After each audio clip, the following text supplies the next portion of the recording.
Eu sou Lupe a Raposa e neste vídeo, Como Nasceu o Medo, parte 1, vamos ouvir a primeira parte de uma das histórias do Livro da Selva, Mowgli, o Menino Lobo, de autoria de Rudyard Kipling. Como nos vídeos anteriores, que também se basearam em contos do mesmo texto, faremos 2 vídeos para preservar a integridade dessa história.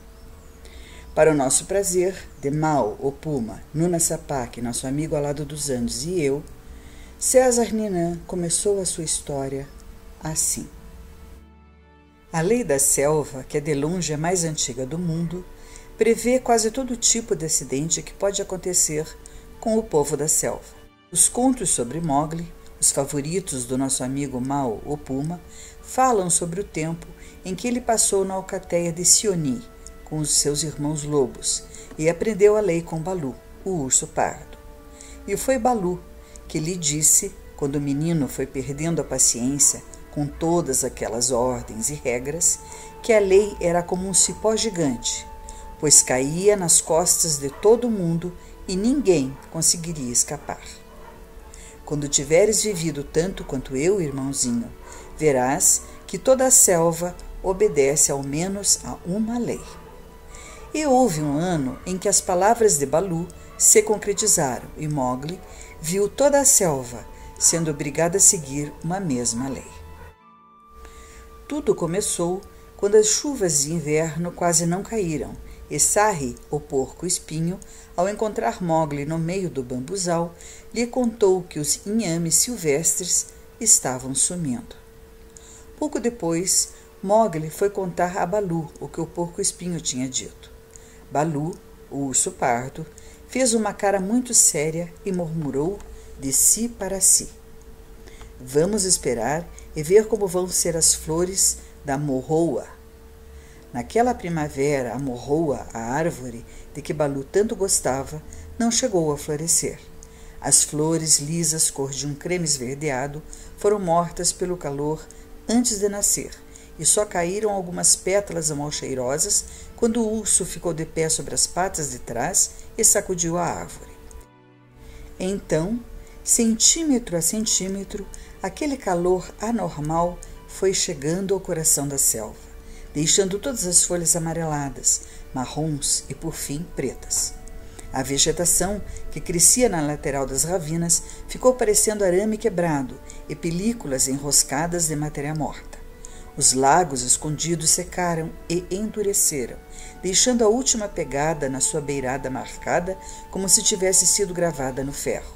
As trepadeiras de caule suculento caíram das árvores, onde se agarravam, e morreram aos seus pés.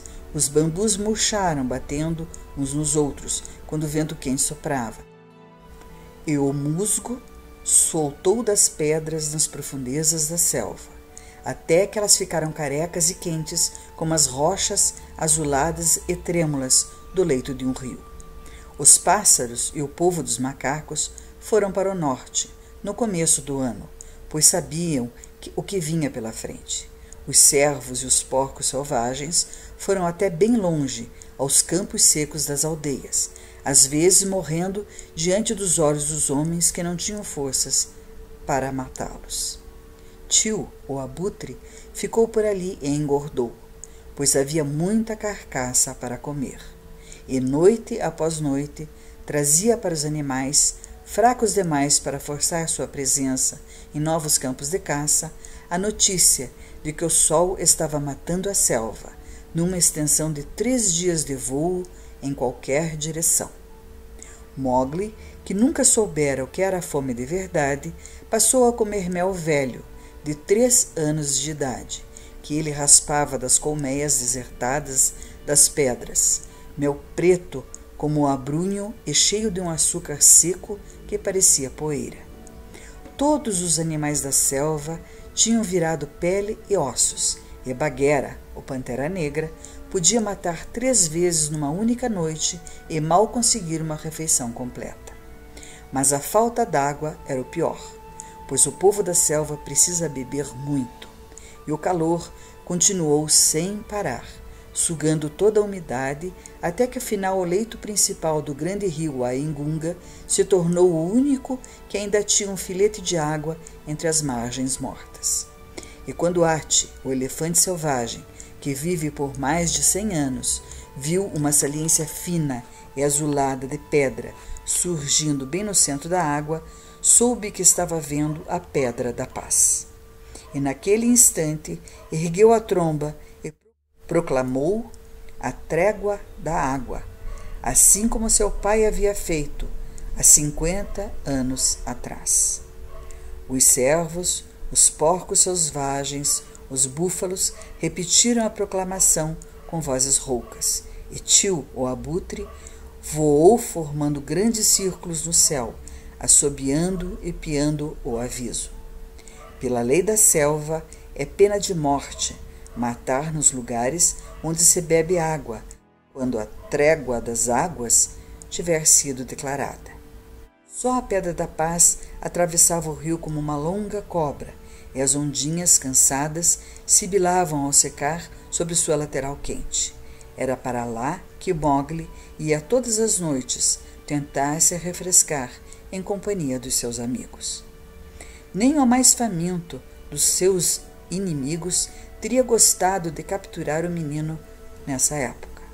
Sua pele nua o fazia parecer mais magro e infeliz que qualquer um dos outros. O sol havia desbotado seu cabelo até que ele ficasse cor de estopa. Suas costelas estavam tão proeminentes que pareciam o aro de um cesto, e seus joelhos e cotovelos, que pareciam bolotas por ser sobre eles que rastejava ao caçar, davam aos membros magros a aparência de folhas de grama com nós no meio. Mas seus olhos, sobre a franja emaranhada, estavam atentos e tranquilos. Bagheera, que foi quem o aconselhou nessa época difícil, lhe havia dito para se mover sem fazer barulho, caçar devagar e nunca, por nenhum motivo, perder a paciência. É uma época perversa, havia dito Bagheera, numa noite que estava quente como uma fornalha, mas passará, se conseguirmos chegar vivos ao final dela. Na planície que se estendia para além da outra margem, a grama dura da selva tinha morrido em pé e, depois de morta, havia sido mumificada.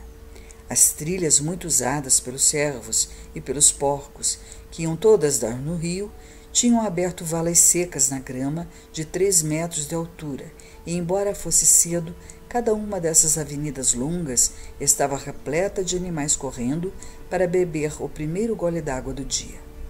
Dava para ouvir as corças e os filhotes tossindo em meio à poeira grossa, como rapé. Mais para cima, no lugar em que o riacho formava um lago lamacento, em torno da Pedra da Paz, estava o guardião da trégua das águas, Ati, o elefante selvagem, com seus filhos emaciados e cinzentos sob a luz da lua, balançando para frente e para trás sem parar. Um pouco adiante estava a vanguarda dos cervos, mais à frente os porcos e búfalos selvagens, e na margem oposta, onde as árvores altas desciam até a beirada da água, estava o lugar reservado para aqueles que comem carne. Os tigres, os lobos, as panteras, os ursos e alguns outros. De fato, estamos todos seguindo a mesma lei, disse Bagheera, entrando na água e olhando para as fileiras de cervos e porcos, se empurrando para lá e para cá, com os chifres que se batiam uns nos outros e olhos que observavam tudo. Boa caçada para vós, que sois do meu sangue, disse ele, deitando-se na água com uma das laterais para fora. A trégua, lembrem-se da trégua. Paz, paz, alertava Ati, o elefante selvagem. Os homens também estão morrendo ao lado dos seus arados, disse um jovem falcão. Passei por 3 deles entre o pôr do sol e a noite. Eles se deitam e ficam quietos, e os bois fazem o mesmo. O rio ficou menor desde a noite passada, disse Baloo, o urso. Ó Ati, já viste seca como esta alguma vez? Vai passar, respondeu Ati, espirrando água nas costas e nas laterais. Então, ouviu-se Shere Khan, o tigre manco. Ele chegou claudicante até a água. Esperou um instante para desfrutar da sensação que causava sua chegada entre os servos da margem oposta. E então baixou a cabeça quadrada e listrada e começou a beber grunhindo. A selva virou um parque de diversões para filhotes sem pelos, disse ele, olhando diretamente para Mowgli. E olhando-o mais fixamente, ordenou: olha para mim, filhote de homem. Mowgli olhou-o fixamente, com o máximo de insolência que pôde, e depois de um minuto, Shere Khan desviou o olhar, inquieto. Filhote de homem, isso, filhote de homem, aquilo, resmungou ele, continuando a beber. Esse filhote não é nem homem e nem filhote. Ou teria sentido medo. Na temporada que vem, vou ter que pedir sua permissão para beber a água. Ah, pode ser que isso aconteça mesmo, respondeu Bagheera, olhando-o diretamente nos olhos. Pode ser mesmo.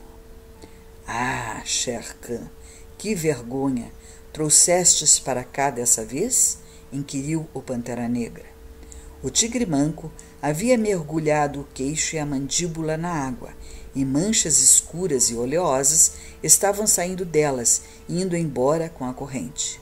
Homem, respondeu Shere Khan, tranquilo. Matei um faz 1 hora. E ele continuou a ronronar e rugir de si para si.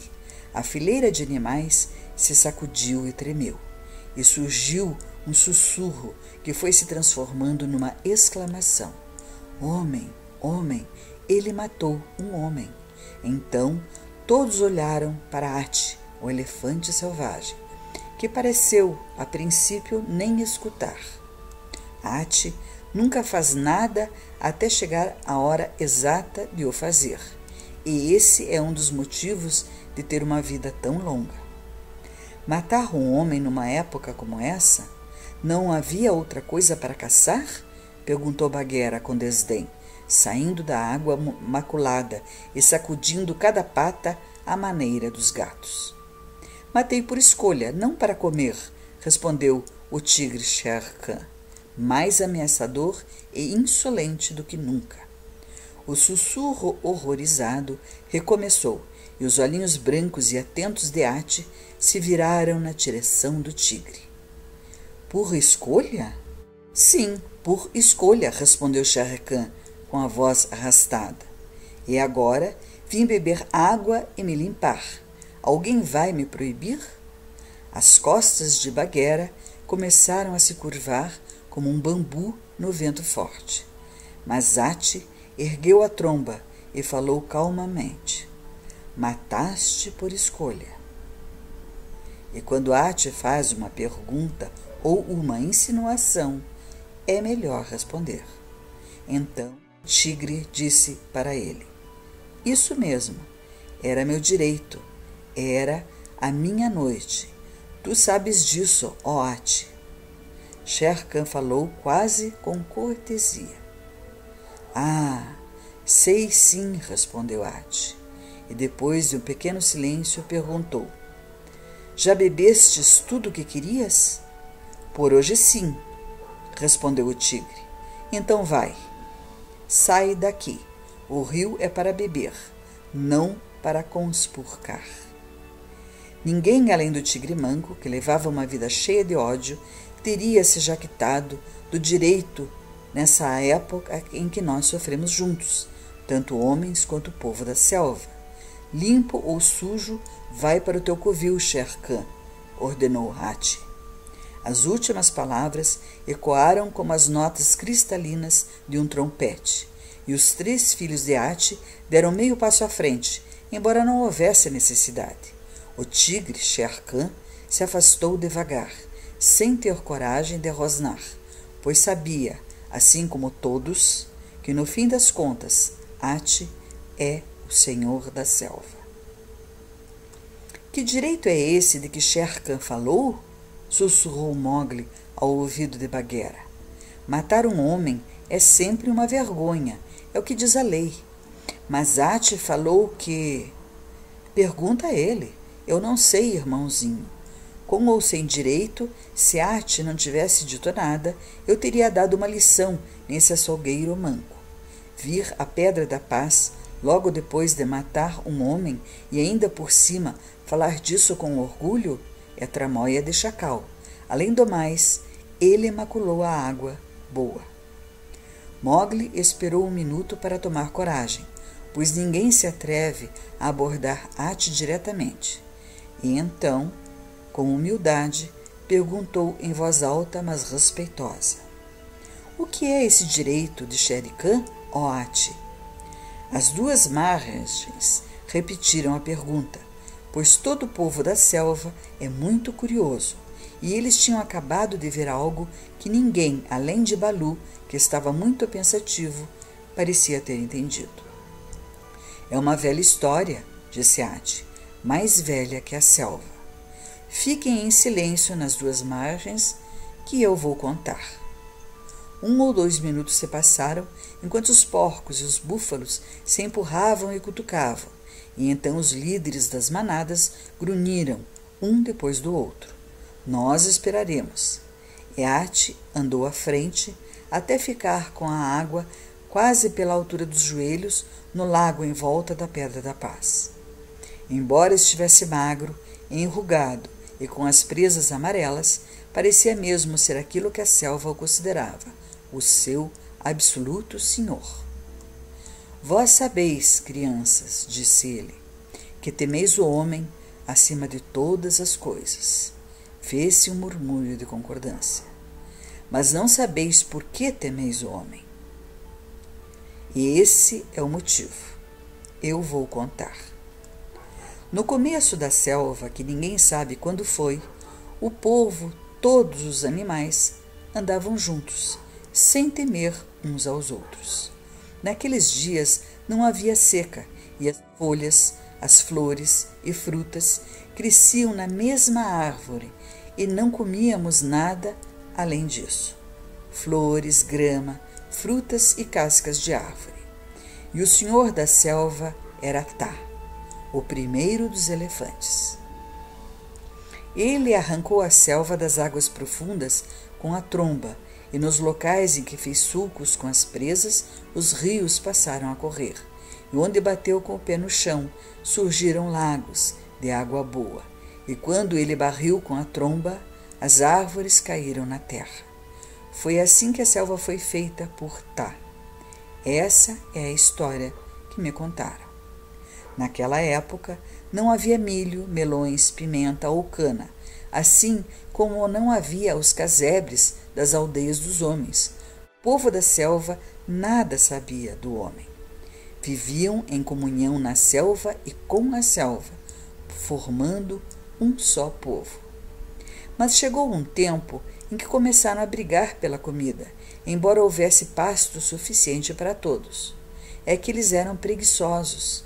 Queriam comer sem se levantar, como às vezes conseguimos fazer hoje em dia quando as chuvas da primavera são boas, e começaram a implicar uns com os outros pelos melhores lugares ao pé das vastas árvores.